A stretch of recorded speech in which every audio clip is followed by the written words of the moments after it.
New Zealand നായകസ്ഥാനം ഒഴിഞ്ഞ് Kane Williams 2020 ലോകകപ്പിലെ ടീമിനെ നിരാശപ്പെടുന്ന പ്രകടനത്തിന് പിന്നാലെയാണ് അദ്ദേഹത്തിൻ്റെ തീരുമാനം.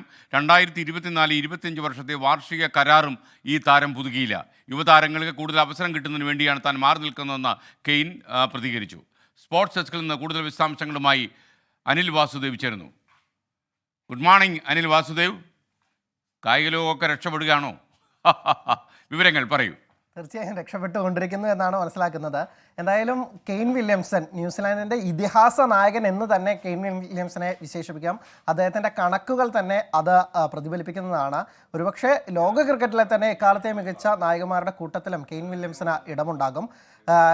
ന്യൂസിലൻഡിനെ ലോക ടെസ്റ്റ് ചാമ്പ്യൻഷിപ്പ് ജേതാക്കളാക്കി ഏകദിന ലോകകപ്പിൻ്റെയും 2020 ലോകകപ്പിൻ്റെയും ഫൈനലുകളിൽ എത്തിച്ചു. നിരവധി തവണ ഏകദിന ലോകകപ്പിൻ്റെ സെമിഫൈനലും 2020 ലോകകപ്പിൻ്റെ ഫൈനലുകളിലും എത്തിച്ചു. ഇങ്ങനെ നിരവധി നേട്ടങ്ങളാണ് കെയ്ൻ വില്യംസന് സ്വന്തമായിട്ടുള്ളത്. ബാറ്റ് കൊണ്ടും ഏറ്റവും മികച്ച താരം എന്നുള്ള ഇപ്പോഴത്തെ ഫാബുലസ് ഫോറൊക്കെ എന്ന് വിശേഷിപ്പിക്കാവുന്ന ഒരു സംഘത്തിൽ പെട്ട ഒരു താരം കൂടിയാണ് കെയ്ൻ വില്യംസൺ.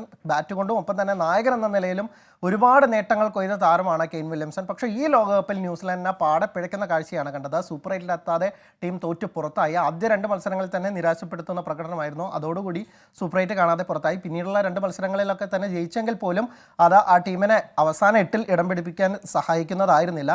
അതിന് തൊട്ടു പിന്നാലെയാണ് ഇപ്പോൾ താരം താൻ ക്യാപ്റ്റൻസി ഒഴിയുന്നതായിട്ടുള്ള പ്രഖ്യാപനം നടത്തിയിരിക്കുന്നത്. ഒപ്പം തന്നെ 2024-25 വർഷത്തെ വാർഷിക കരാറിൽ പുതുക്കുന്നില്ല എന്നും അദ്ദേഹം അറിയിക്കുന്നു. ഇതിനുള്ള കാരണമായി കെയ്ൻ വില്യംസൺ പറയുന്നത് യുവതാരങ്ങൾക്ക് കൂടുതൽ അവസരം കൊടുക്കാൻ താൻ മാറി നിൽക്കേണ്ടത് അനിവാര്യമായിരിക്കുകയാണ്. താൻ വല്ലപ്പോഴും വന്ന് പോകുന്നത് കൊണ്ട് മാത്രം തനിക്ക് ഒരു പ്രത്യേക അനുമതിയോ അല്ലെങ്കിൽ അവസരമോ അല്ലെങ്കിൽ ഒരു കോട്ടയോ തനിക്ക് ആവശ്യമില്ല എന്നും കെയ്ൻ വില്യംസൺ പറയുന്നു. ഒരുപക്ഷെ യുവതാരങ്ങളൊക്കെ തന്നെ ഒരുപാട് കൈയടിക്കുന്ന ഒരു തീരുമാനം തന്നെയായിരിക്കും ഈ കെയ്ൻ വില്യംസൻ്റെ ഭാഗത്തും ഉണ്ടായിരുന്നത്. പക്ഷേ അദ്ദേഹത്തിന് വീണ്ടും ടീം അവസരം കൊടുക്കും. കാരണം അദ്ദേഹത്തിൻ്റെ എക്സ്പീരിയൻസ് അത്രത്തോളം ഉണ്ട്. അല്ലെങ്കിൽ ക്യാപ്റ്റൻ എന്ന തരത്തിൽ അല്ലെങ്കിൽ കൂടി ഒരുപക്ഷെ ഒരു താരമായി ടീമിനെ നയിക്കാൻ അദ്ദേഹത്തിന് സാധിക്കും.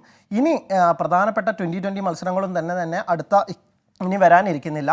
നിരവധി ടെസ്റ്റ് മത്സരങ്ങളും ഒപ്പം തന്നെ 2025 തുടക്കത്തിൽ ചാമ്പ്യൻസ് ട്രോഫിയുമാണ് ന്യൂസിലാൻഡിന് മുന്നിൽ പ്രധാന ടൂർണമെൻറ്റുകളായിട്ട് ഉള്ളത്. അതുകൊണ്ട് തന്നെ കെയ്ൻ വില്യംസൺ ആ ടീമുകളിലായിരിക്കും ശ്രദ്ധ കൊടുക്കുക. ഒരുപക്ഷെ 2020 ക്രിക്കറ്റിൽ നിന്ന് വിരമിച്ചുകൊണ്ടുള്ള കെയ്ൻ വില്യംസൻ്റെ തീരുമാനവും വൈകാതെ തന്നെ ഉണ്ടാവുമെന്നാണ് പ്രതീക്ഷിക്കുന്നത്. അങ്ങനെ ഒരു ഇതിഹാസ നായകൻ പടിയിറങ്ങുന്നു എന്ന് നമുക്കിതിനെ വിശേഷിപ്പിക്കാം. SKN. Okay, thank you Anil Vasudev.